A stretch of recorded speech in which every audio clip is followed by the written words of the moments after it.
Installing barn doors, it can be a real pain. On this particular house, I have 12 barn doors. So I thought it would be a great house to talk about how to put the groove in the underside of your barn door to receive your floor guide. I'm going to show you multiple different ways to do this with different tools and techniques, and I'll give you the best way, most efficient way I think that there is to do it.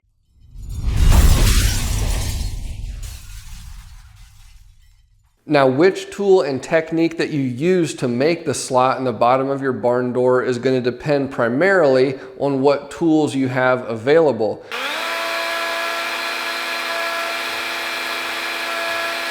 Now, a lot of times as carpenters, that can change day to day. We might have a tool on a job today that we don't have next month, whatever. So it's good to have a lot of options, and that's why I wanted to make this video to show multiple ways of achieving the same results. So how we go about this process is going to be determined by what tools we have. Do we have a router? Do we have a biscuit joiner? Do we have a circular saw? Do we have an edge guide for our router? What router bits do we have? That all changes the approach that we're going to take. So let's start with tool technique number one. Let's say you're on the job site and you do not have any routers or router bits.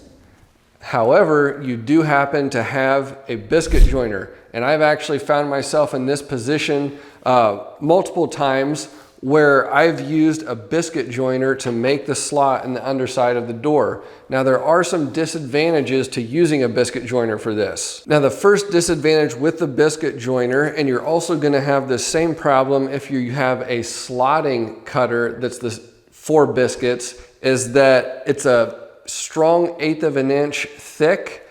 Now, your guides are gonna be an 1/8 of an inch or a strong 1/8 of an inch also. So one pass is probably not going to do it. You'll probably have to make a pass and then set your depth a little bit lower to make that slot a little bit wider. So it's going to require 2 passes if you're using a biscuit joiner or a biscuit slotting bit on your router. So the thickness of my blade on the biscuit joiner, as you can see, is a strong 1/8 of an inch. Here's our guide. It's going to fit really snug. That's not going to work because we want this to smoothly and freely be able to ride in that groove. So ideally I would make 2 passes and enlarge this groove to a 1/4 inch wide, which is going to allow that to ride smoothly. So it's going to take 2 passes with the biscuit joiner or with our slotting bit that would match a biscuit thickness. Now, our next big problem, if we're going to use the biscuit joiner, let me go ahead and just pop this fence off. Look what we get when we come to the edge of the door. Rather than having a square groove cut out here, the slot is going to be rounded on the end. Now, there's 2 things we can do. One, you could just run your slot all the way through, and then you're going to have that dado visible on the outside of the door. Or what I have done in the past is I take a 1/4 inch drill bit, and for this last 1/2 inch or so, I drill 1/4 inch holes up into the door in a row to elongate that slot so that it's a square cutout on the ends. This problem of having the rounded dado in your door is going to be a problem if you're using the biscuit joiner, a slotting biscuiting bit, or if you have a 1/4 inch slotting bit also. But I've done this a number of times, and just using a 1/4 inch drill bit and drilling a few holes out here and cleaning that out works great to square up that slot so that it'll work with your guide and that your guide can go to the end of the door. Now, one of the advantages of using your biscuit joiner versus using a biscuit slotting cutter bit like this is the problem with this bit is it's only going to go to a 1/2 inch of depth. On your biscuit joiner, if you move your dial over to max depth, you're going to get a full 7/8 of an inch of depth in your plunge ability. And again, you're only going to go 1/2 inch with a bit like this. So that's nice, It's nice to have more than a ½ inch because your guide is going to be about 7/8 or an inch tall. So knowing that you've got enough depth there is a nice luxury to have. It is a bit tedious making the slot with the biscuit joiner. You can either make multiple plunges or you can turn the machine on and try and run it down the door. As you can see, I've got tape on here to protect the door.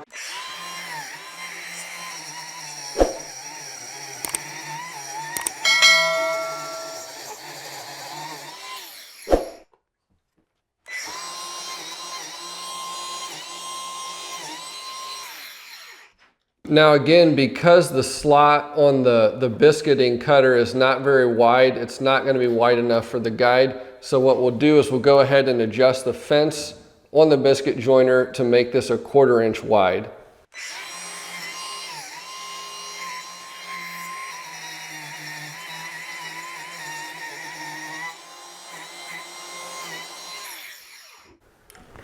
We've run our slot through the door, but as you can see, I can go full depth, but as I get to the end, because of the round nature of the cutter, I can't get full depth on my stop. So what I need to do is I need to square out the dado right here, and to do that, we'll use a drill bit.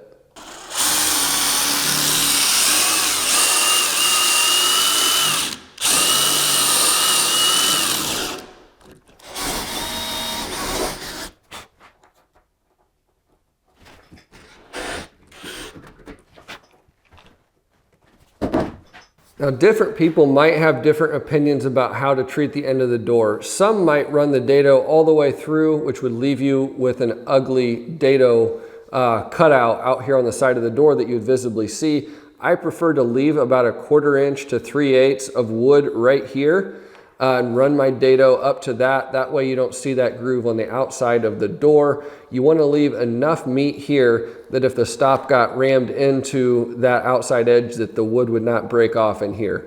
So about a 1/4 inch to 3/8 is ideal to leave back in this pocket. So advantages of a biscuit joiner: if it's the only tool you have available, it's an option. Keep it in mind, keep it in your bag of tricks. It can go a full 7/8 of depth. That is ideal because then you don't have to worry about the top of your bumper bottoming out on the door. I have had that happen before where I've actually had to come back and cut some of the top of my guide off in order to work with the door because I went with a bit like this that only goes a 1/2 inch deep. Also, of course, because of the round nature of the cutter, you're going to have to somehow square off the end of your dado.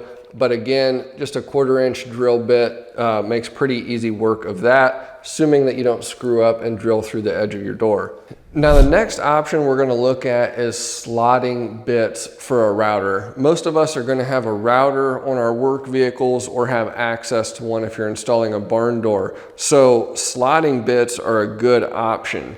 The downside is you're going to have the same problem as we had with the biscuit joiner with the rounded end of the dado at the end of the door where we'll have to drill that out. Not the end of the world, but another thing to deal with. Now, if you have a biscuit slotting cutter on your truck that you use for joinery, you could use that and just make 2 passes. And one of the passes you'll have to adjust the depth on your router so that you can get that 1/4 inch dado.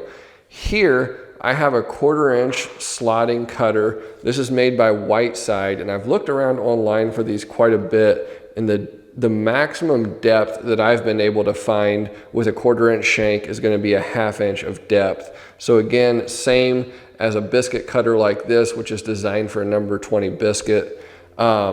I don't really like that. I'd like to get deeper than a 1/2 inch. So to me, this isn't a great option, but it's something maybe worth having on your work vehicle in case you need it.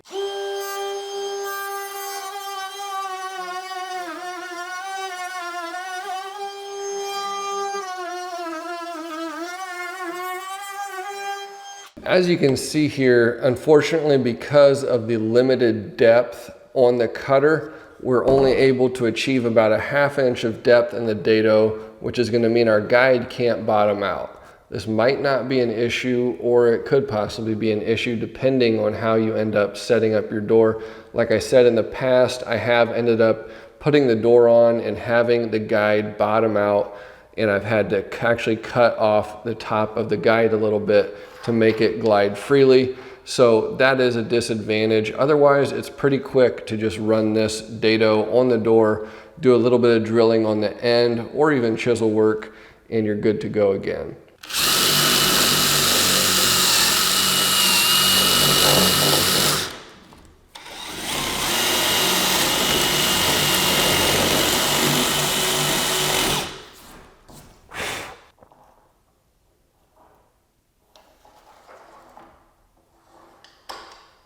So when it comes to slotting barn doors, the Festool OF 1400 with 2 edge guides works great, but frankly, it's probably a lot more bling than you need just to put a groove in the bottom of a door. I just did this today just to demonstrate. It actually ended up working pretty good because there's stuff all over this garage. The biggest advantage of this probably is the dust collection. It's going to contain almost all of the dust. And then after you're done dadoing the bottom of the door, you can actually use your vacuum and go ahead and suck all the sawdust out of that also. So definitely the cleanest method. The other thing about using this router, it's obviously quite a bit bigger than the DeWalt compact router. So you really can feel the power difference whenever you go from using this thing to this thing. However, the price tag and the time to set it up, it's just more. So I probably wouldn't use this unless dust collection was a real issue for me.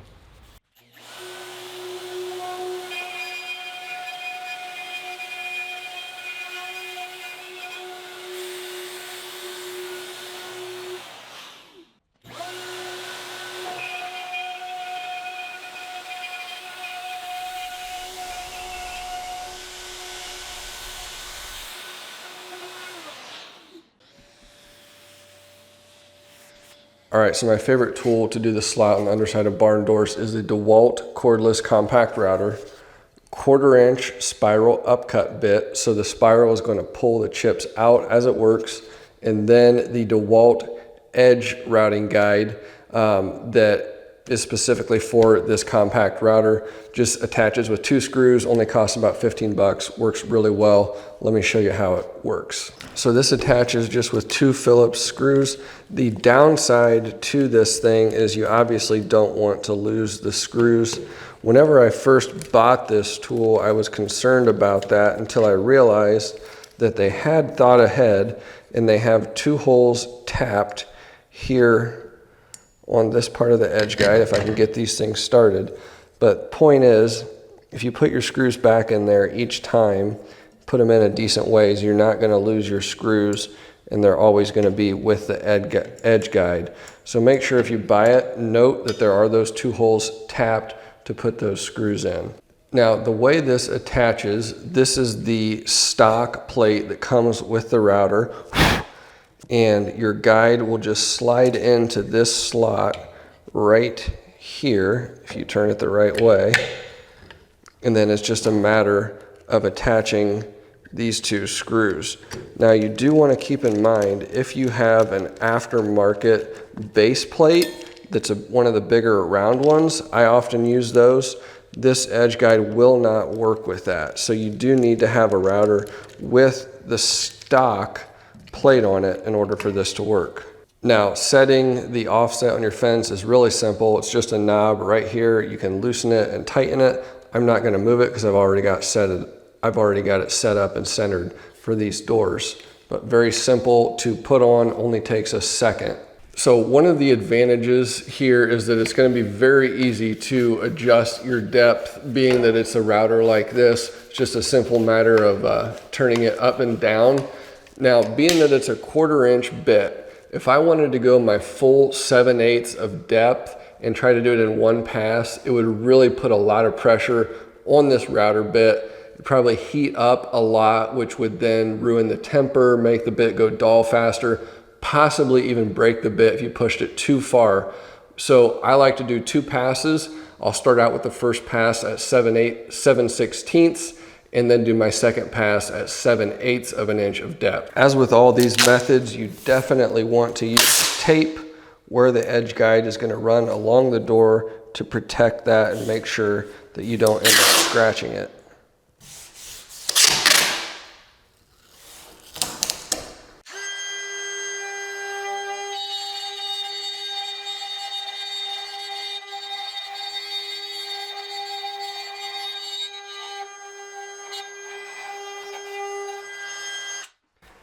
Okay, so now we'll just adjust the depth up to 7/8 because that is the full depth of the guide.